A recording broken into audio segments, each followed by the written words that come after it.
Друзья мои, всем доброе утро, всех приветствую на своем канале. Наконец-то пришло время пересадить этот прекрасный биглип. Ребята, года 3 без пересадки, и уже корни пошли гулять. Это биглип Аладдин Кис, по-моему, так он называется. Встречала название Джингл, колокольчик. Вот его субстрат, в который он посажен. И все эти 3 года он в этом субстрате развивается. Ну, как вы понимаете, мне очень не нравится вот этот рост корней на поверхности. Я хочу эти корни заправить.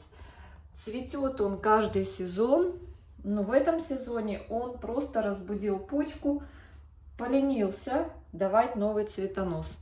Я хочу обрезать этот цветонос, чтобы он нам не мешал. Цветы уже утратили свою декоративность.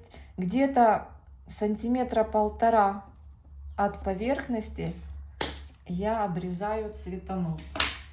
Вот уже много месяцев этому цветению, поэтому обрезаю. Не жалею, обрезаю. Вот такой симпатичный. Что делаю со срезом? Кто сильно переживает, можно взять 3% перекись водорода и обработать. Так, вот такой вот красавчик. Он у меня в транспортировочном горшке и в кашпо. Вот так он у меня приспособился к жизни в моих условиях. Не полит. Поливался какое-то время назад. Вижу, один корень всего лишь за это время пророс в дренажные отверстия. Во что он посажен? Ну, как вы видите, это, скорее всего, кокосовый субстрат. Так мне кажется. Я его просто ссыпаю. Смотрите, как он ссыпается вообще. И остается орхидея в пустом горшочке. Представляете, вот этот вот субстрат был в корнях у орхидеи, и там еще даже есть стаканчик. Посмотрите, торфстакан еще есть. Так, я думаю, что этот корень нам не дает выйти из дренажных этих отверстий. Я его обрежу. Даже мне кажется, здесь больше корневой ком. Надо вот так обмять горшок, чтобы ризоиды отпустили стенки горшочка. Да, вот он начинает уже двигаться, но здесь немножко... Вот, смотрите, уже у нас даже пластик трещит под нашими руками, потому что уже он достаточно старый. Что мы видим? Видим вот такую интересную картину. Видим его детский стаканчик, в котором, смотрите, ребята, пропали практически все корни, которые были.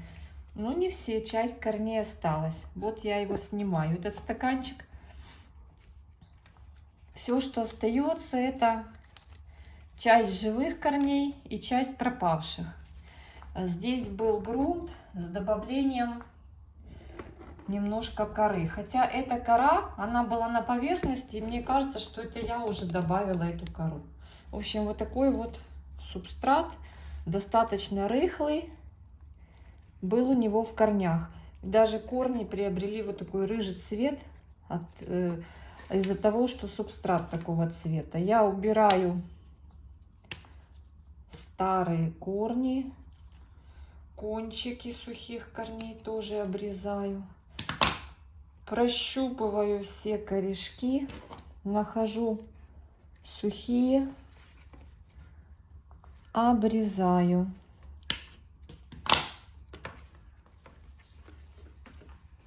В принципе, у него хорошее состояние. 1, 2, 3, 4 пары листьев. Посмотрите на эту красоту. 4 пары листьев. Верхние листья он как-то странно крутит. Так, вот с этой корневой ничего я не мою. Где не отделяется, я силой не отделяю. Вижу еще пропавшие корни. Тоже их обрезаю. Это старые корни. Некоторые усохли от основания. Я их тоже срезаю. Ну, в целом, очень даже неплохо. Очень даже неплохо. Можно теперь все эти непослушные корни немного смочить, если они будут проблематично помещаться в субстрат. Хотя, я думаю, проблем не будет. Так, ну вот. Смотрите, вот такие мы очень даже симпатичные. Сейчас будем примерять горшки. У меня есть два варианта. Есть вот такой вариант, двойной горшок. Вот такой двойной горшок. Возможно, он даже очень хорошо ему подойдет.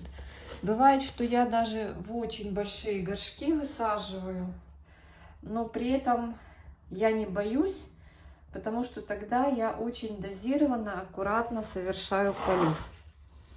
Вот этот корень надо будет проследить, чтобы он пошел именно в субстрат, а не поверх горшка. Надо будет за ним следить. А можно его просто уже сразу вот так аккуратно направить, прижав другим корнем. Все, проблема решена. Теперь только осталось обложить его корой. Ой, смотрите, а у нас вредители. Нет, шучу. Это прекрасная божья коровка. Охотник на тлю. Так, корни можно расправить, ребята, и аккуратно корой переложить. Так, какое будем использовать кору для посадки? Кстати, вот вижу, немного есть угля, тоже его выберем с его посадочки. Там буквально парочку кусочков и пару кусочков коры. Здесь у меня есть кора большой фракции, вот такой крупной. Я ее прям буду прокладывать вниз горшка. Фиксировать растение. Знаете, тот корень не сильно и спешит опуститься в горшок. Он выбрался. Он выбрался. Так всегда происходит. Я просто буду кору прокладывать между корней, постепенно увеличивая фракцию, размер фракции, увеличивая, чем ближе я буду к поверхности. Так, ты выбрался. Немножко буду простукивать, чтобы кора проваливалась вниз.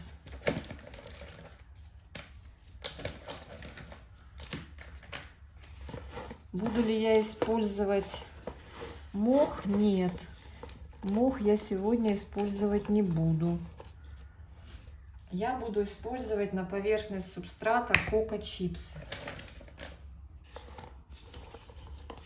Они потом со временем просыпятся вниз горшка. И это будет неплохой вариант для удержания влаги.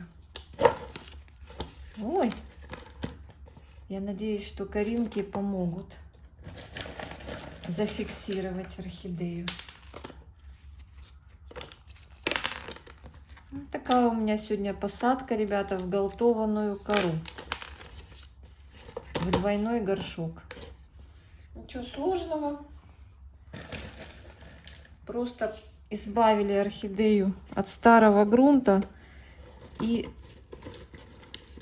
прокладываем слоями новые кусочки коры. Кора пока не разработана, но она со временем начнет хорошо удерживать влагу. Надо будет просто следить за поливом. Так, давайте посмотрим, что у нас там получается. Ну вот, есть воздушные карманы. Где-то можно даже сделать так. Пропихнуть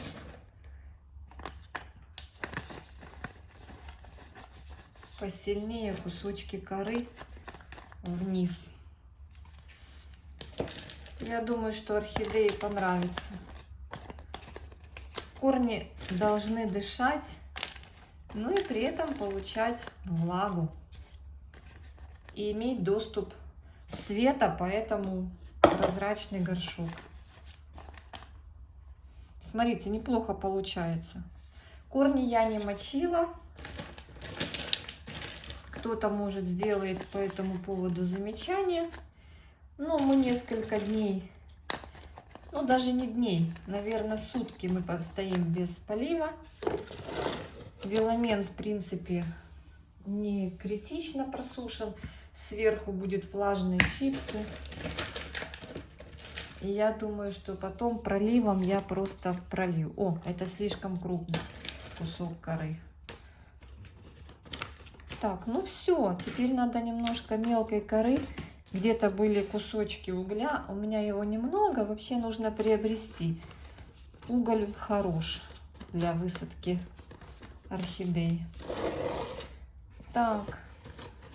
Немножко надо ее выровнять в субстрате. Кора не идеальная, но... О, это большие куски.